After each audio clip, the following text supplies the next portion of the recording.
841 grams. Tanggal po ng kaliskis nito. Pwede nyo pong ganituhin ang kamay ninyo. Yan. Pwede rin pong gamitan ng kutsilyo.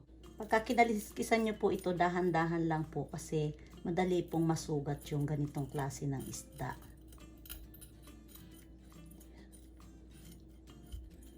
Ayan po. Tapos tanggalin nyo dito. Baliktarin nyo po.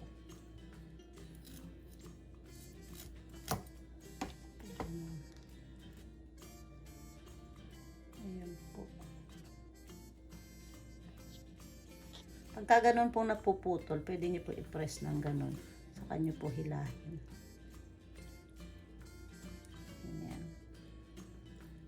Didiinan nyo lang po yung tiyan. Gusto po naman ninyo, ganito na lang po, aalisin nyo ito. Pwede rin po yung ganito. So, aalisin nyo po ito.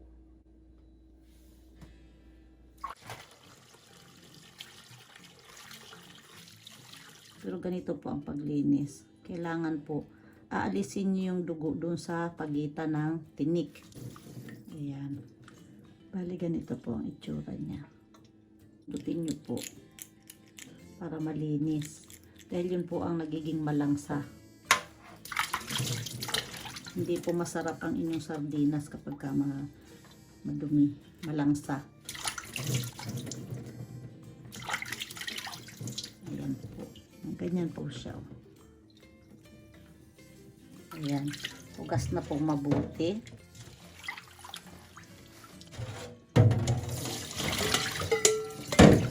Ayan. Kasi natanggalan na ng ulo at bituka. Titimbangin ko po. Ayan. Naging 540 grams na lang po ito.